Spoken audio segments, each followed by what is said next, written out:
ఎలా సహించాలి అనేది మనం చూద్దాం. క్లుప్తంగా ముగించుకోవటానికి ప్రయత్నం చేస్తాం. ఎలా సహించాలి, ప్రాముఖ్యమైనటువంటి విషయాలు మనం చూద్దాం.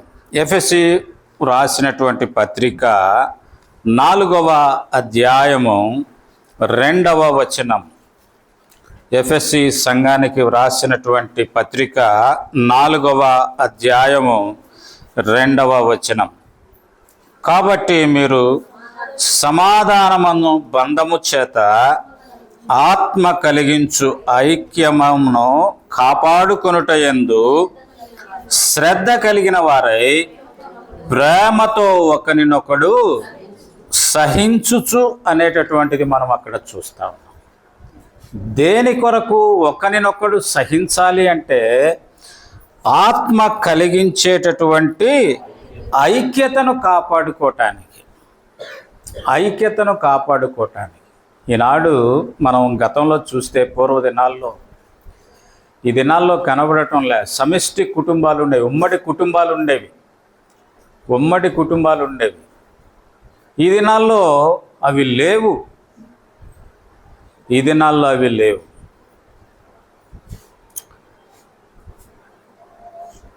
చిన్నప్పుడంట అమ్మ ఇంటికి వస్తే నా అమ్మ అని పరిగెత్తుకుంటూ వచ్చి అమ్మని లాగుతారంట. అమ్మ నాది అని లాగుతారంట. పెళ్ళయిన తర్వాత ఏం చేస్తారు? నీది అమ్మ, ఈ నెల నీది కదా. అమ్మ చేదైపోతుంది. కారణం ఏంటిది అంటే ప్రేమ లేదు. ఐక్యత అనేటటువంటిది కాపాడుకోలేకపోతా. కనుకనే ప్రియమైన సహోదరుడా, ప్రియమైన సహోదరి, ఎప్పుడు మనము ఆ ఐక్యతలో ఉండగలుగుతామంటే ప్రేమ ఉన్నప్పుడు మాత్రమే. అందుకే ప్రభు ఈ లోకానికి రావటానికి మూలమైన కారణం ప్రేమే. ఆ ప్రేమ గనక లేకపోతే, అందుకే దేవుడు లోకమును ఎంతో ప్రేమించెను. ఎంత ప్రేమించాడు అంటే తన ప్రాణము పెట్టునంతగా ఆయన ప్రేమించాడు. కనుకనే ఈనాడు నన్ను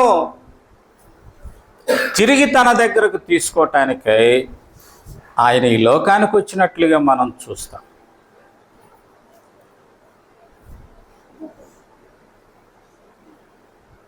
చంద్రుడి మీద కాలు పెట్టింది ఎవరండి? మొట్టమొదట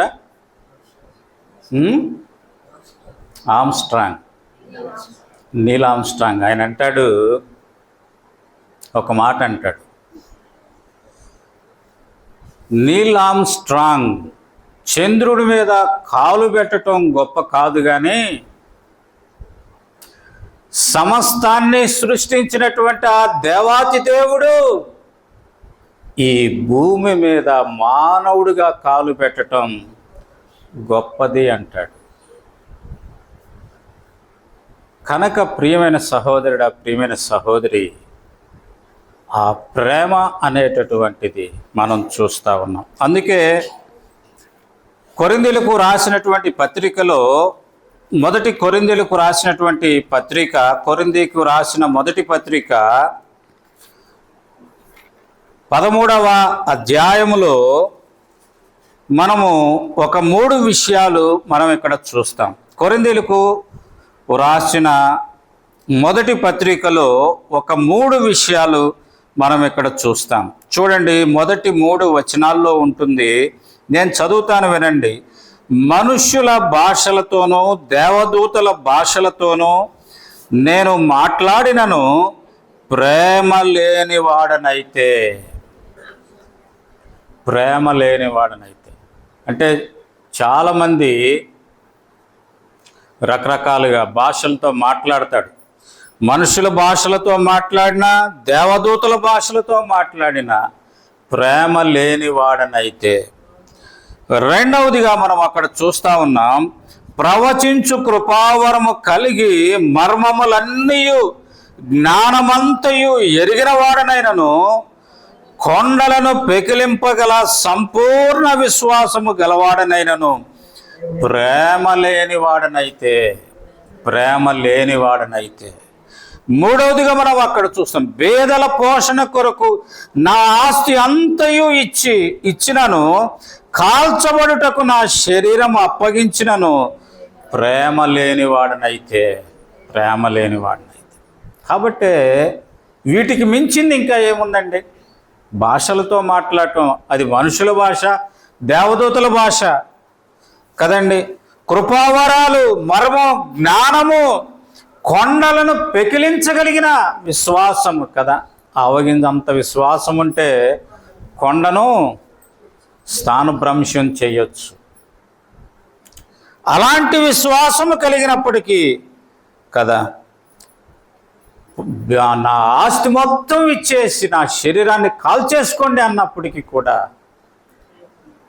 ప్రేమ లేకపోతే, అక్కడ ఆ 3 ప్రాంతాల్లో ఇంగ్లీష్లో ఏం రాస్తాడు అంటే చారిటీ అంటాడు, చారిటీ అని రాస్తాడు. అక్కడ లవ్ అని రాయకుండా చారిటీ అని రాస్తాడు. కాబట్టి అవన్నీ ఎలా చెయ్యాలి అంటే, చారిటీ అంటే స్పష్టమైన తెలుగు భాష ఏంటి? తెలుగు అర్థం ఏమ్మా?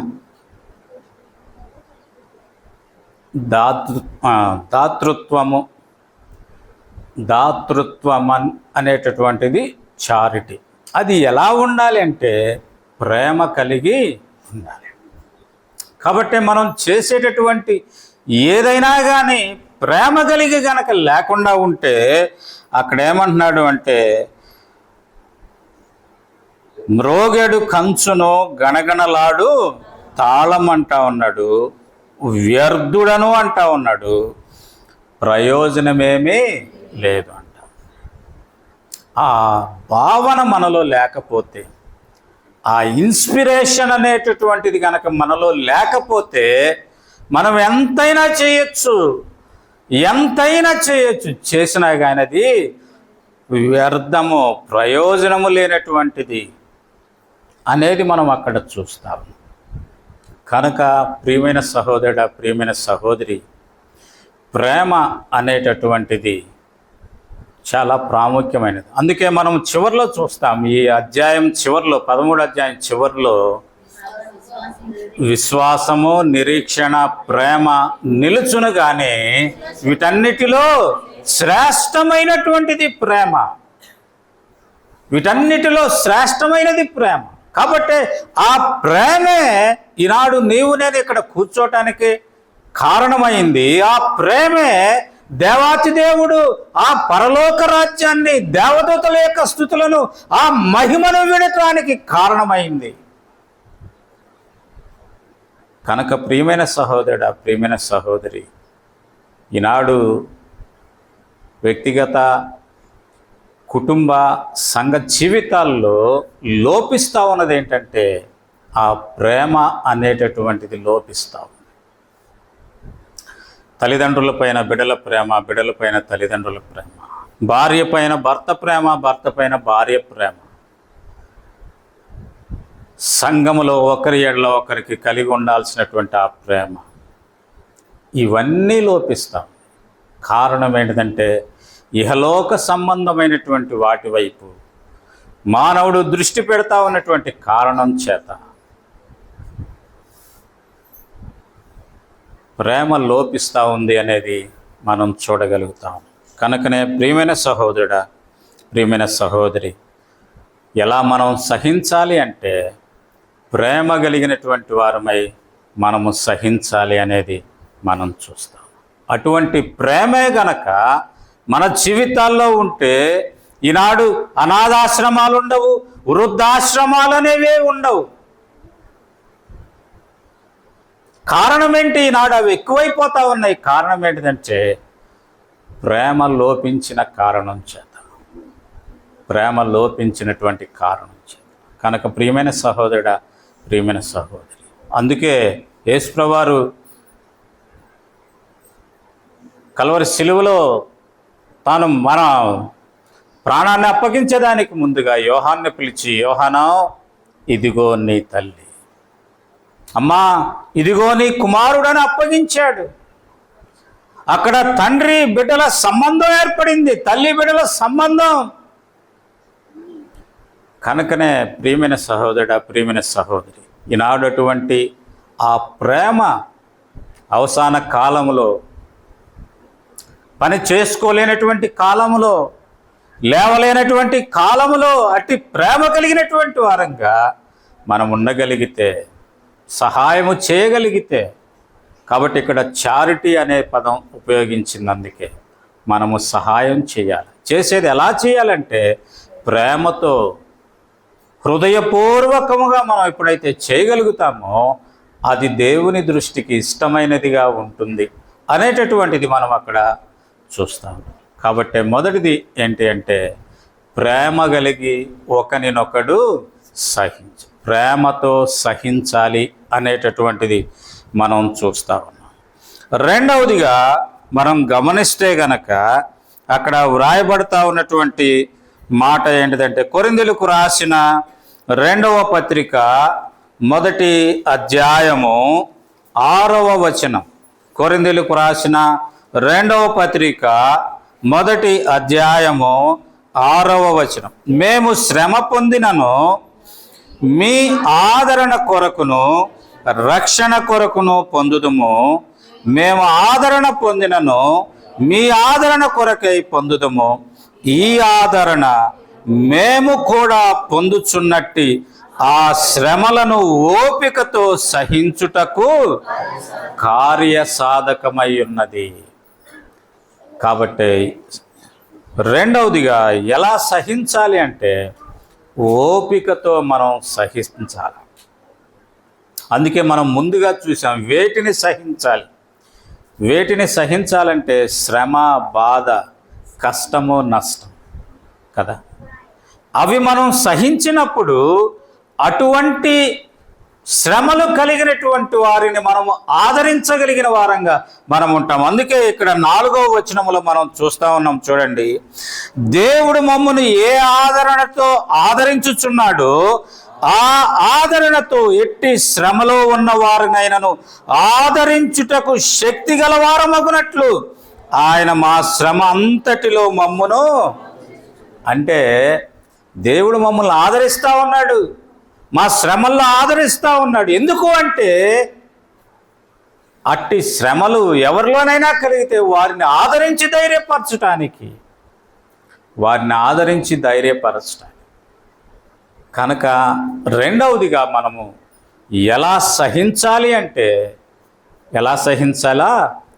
ఓపికతో సహించాలి, ఓపికతో సహించాలి అనేటటువంటిది మనం ఇక్కడ చూస్తూ ఉన్నాం. మూడవదిగా మనం చూద్దాం. చూడండి, మూడవదిగా మనం చూద్దాం హెబ్రీలకు రాసినటువంటి పత్రిక 6వ అధ్యాయము 15వ వచనం. హెబ్రీలకు రాసినటువంటి పత్రిక 6వ అధ్యాయము 15వ వచనం.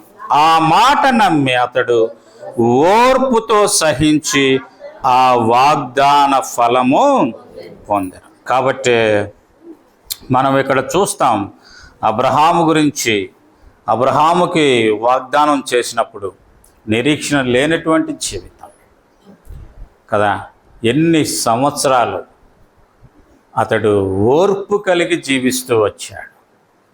చివరికి ఆ సమయం వచ్చినప్పుడు ప్రభు వచ్చాడు అబ్రహాం దగ్గరికి. ప్రభు వచ్చి మీదటికి ఈరోజు నీ కుమారుడు కలిగినంటే శారా ఏం చేసింది? నవ్వింది. అంటే తనలో ఆ శక్తి కోల్పోయింది, శక్తి కోల్పోయింది కాబట్టి నవ్వింది కదా. ఎప్పుడు నవ్వుతాం మనం? ఏదైనా చెప్తా ఉన్నారు అనుకోండి, ఎప్పుడు నవ్వుతాం?